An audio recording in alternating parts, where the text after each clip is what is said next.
नमस्कार दोस्तों, मैं हूं सौरभ कुमार और द पॉलिटिकल सौरभ में आपका स्वागत है। दोस्तों आज हम जानेंगे पॉलिटिकल साइंस क्लास 12 का चैप्टर 4 सत्ता के वैकल्पिक केंद्र के बारे में। तो दोस्तों यह चैप्टर 4 का पार्ट 2 है, यानी क्लास 12 चैप्टर 4 का पार्ट 2 है, यानी दूसरा वीडियो है। और पार्ट 1 आपको नीचे डिस्क्रिप्शन बॉक्स में उसका लिंक मिल जाएगा और वीडियो भी मिल जाएगी। तो जिन्होंने पार्ट 1 नहीं देखा जाकर जरूर देख लीजिए। तो दोस्तों आइए शुरू करते हैं। और जिन्होंने चैनल को सब्सक्राइब नहीं किया है, चैनल को सब्सक्राइब करके बेल आइकन भी जरूर दबा दीजिएगा और वीडियो को दोस्तों में जरूर शेयर करें। तो चलिए दोस्तों शुरू करते हैं। Welcome to the political Saurabh. Like, share and subscribe now. Thank you.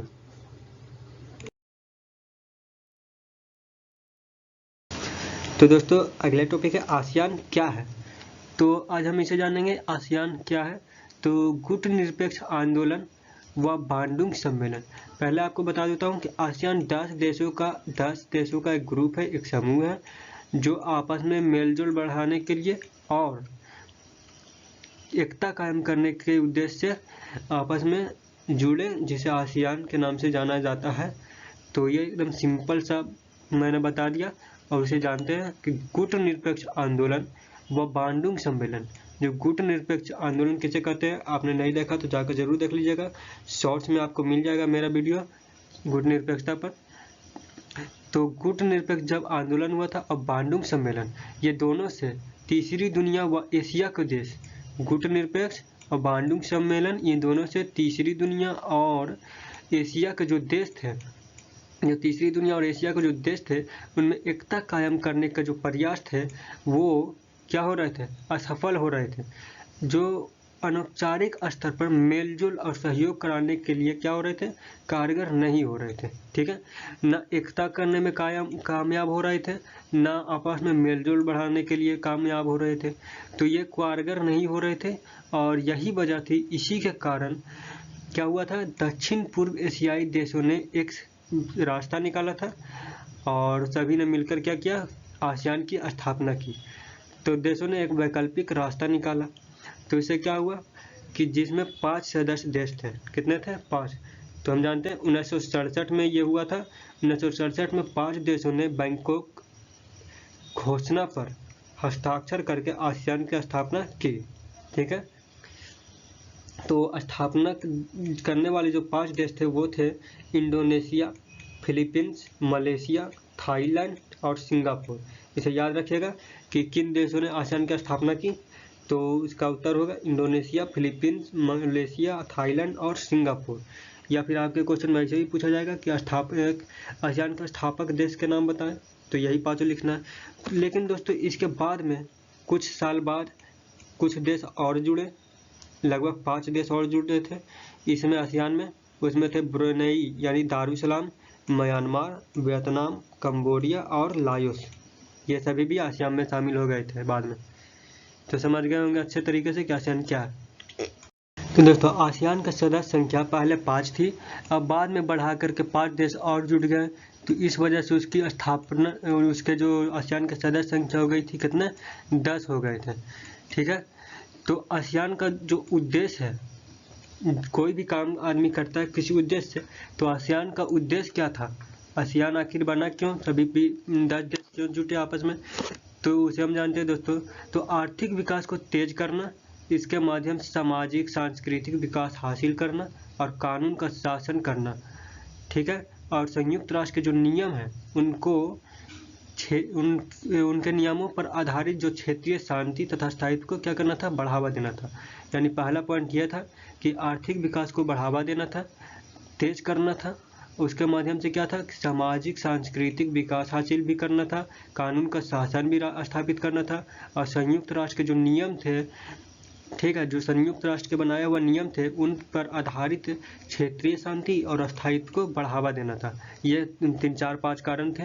पहला था आर्थिक विकास को तेज करना, दूसरा था सामाजिक और सांस्कृतिक विकास को हासिल करना, तीसरा था कानून व शासन का राज, और चौथा था क्या, नियमों पर, संयुक्त राष्ट्र के जो नियम थे उन पर आधारित शांति और स्थायित्व को बढ़ावा देना। तो इस वजह से आसियान का स्थापना हुआ था। उसके उद्देश्य थी यूरोपीय देशों की तरह आसियान अधिराष्ट्रीय संगठन बनाने की कोशिश नहीं की। वो सहयोग, अनौपचारिक तथा टकराव रहित मेल मिलाप का नया उदाहरण पेश किया और इससे उसकी पूरी दुनिया में प्रसिद्धि भी खूब हुई। इसे आसियान शैली भी कहा जाता है। ठीक है, तो आसियान शैली किसे कहा जाता है? आपको अगर क्वेश्चन में ऐसे आएंगे, ये भी इम्पोर्टेंट क्वेश्चन ही है कि एशियन वे यानी आसियान शैली किसे कहा जाता है, आप लिखें तो 2 नंबर वाले क्वेश्चन में आ सकते हैं।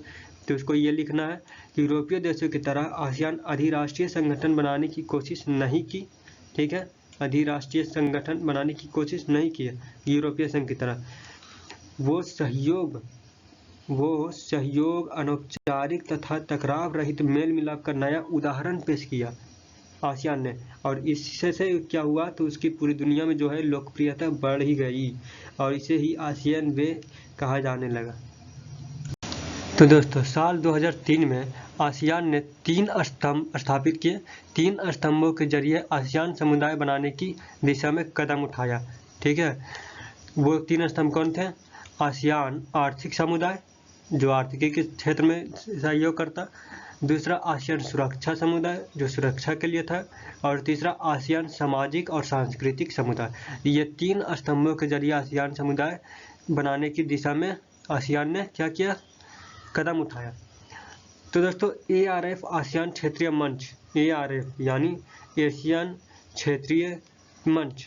तो ये आसियान क्षेत्रीय मंच क्या है और ARF का फुल फॉर्म आप हमें कमेंट में ज़रूर कर बताइएगा कि ARF का फुल फॉर्म क्या होता है। तो दोस्तों, आसियान देशों की सुरक्षा और विदेश नीतियों में तालमेल रखने के लिए आसियान क्षेत्रीय मंच की स्थापना 1994 में की गई। यानी आसियान क्षेत्रीय मंच, इसकी स्थापना कब की गई? 1994 में। ये भी नोट कर लीजिएगा, आपको ऑब्जेक्टिव में पूछा जाएगा ऐसा क्वेश्चन कि आसियान क्षेत्रीय मंच की स्थापना कब की गई? 1994 में। तो ये क्यों की गई दोस्तों? तो आसियान देशों की सुरक्षा और विदेश नीतियों में तालमेल रखने के लिए इसकी स्थापना की गई, आसियान क्षेत्रीय मंच की। आपस में तालमेल हो सुरक्षा और विदेश नीतियों पर। यह एशिया का एकमात्र क्षेत्रीय संगठन है जो एशियाई देशों और विश्व शक्तियों को सुरक्षा और राजनीतिक मामलों पर चर्चा के लिए राजनीतिक मंच उपलब्ध कराता है। ठीक है, यह विश्व शक्तियों की सुरक्षा और राजनीतिक मामलों पर चर्चा के लिए क्या करता है? मंच स्थापित करता है। इसका क्षेत्रीय मंच, इसका नाम है क्षेत्रीय मंच। तो ये मंच स्थापित करता है उन क्षेत्रों पर बात रखने के लिए। तो दोस्तों, आसियान बुनियादी रूप से एक आर्थिक संगठन था। क्या था? आसियान बुनियादी रूप से एक आर्थिक संगठन था। आसियान आर्थिक समुदाय का उद्देश्य था आसियान देशों का साझा बाजार उत्पादन आधार, यानी साझा बाजार उत्पादन आधार तैयार करना तथा इस इलाके में सामाजिक और आर्थिक विकास में मदद करना। तो दोस्तों, आसियान ने निवेश, श्रम और सेवाओं के मामले में मुक्त व्यापार क्षेत्र बनाने पर भी सोचा, यानी जिसे FTA कहते हैं। FTA का फुल फॉर्म हमें नीचे कमेंट में ज़रूर बताइएगा कि आसियान ने निवेश, श्रम और सेवाओं के मामले में मुक्त व्यापार क्षेत्र बनाने पर सोचा। दोस्तों, आसियान ने अपनी बातचीत की तरकीब से, किस तरकीब से? अपनी बातचीत की तरकीब से कंबोडिया के टकराव को समाप्त कर दिया, पूर्वी तिमोर के जो संकट को संभाला, पूर्वी एशियाई सहयोग पर बातचीत के लिए नियमित रूप से 1999 से क्या कर रहा है? बैठक आयोजित कर रहा है। तो ये थी आसियान की खूबियाँ और आसियान के बारे में। तो दोस्तों, शुरुआती में भारत ने आसियान पर ज़्यादा वैल्यू नहीं दिया था, आसियान पर ज़्यादा ध्यान नहीं दिया था। तो लेकिन अब वह सुधर रहा है, मतलब खुद को सुधारने में लगा है, अपनी कोशिश बनाए हुए। मलेशिया, सिंगापुर, थाईलैंड के साथ भारत मुक्त व्यापार का समझौता कर लिया है आसियान के साथ। तो 2010 में आसियान भारत मुक्त व्यापार क्षेत्र पर व्यवस्था लागू हुई। ठीक है दोस्तों, चलिए आगे चलते हैं। अगला वीडियो डिस्क्रिप्शन बॉक्स में है, जाकर जरूर देखें। Like, share and subscribe the channel the political Saurabh. Latest YouTube shorts video see on the channel. Thank you. जय हिंद।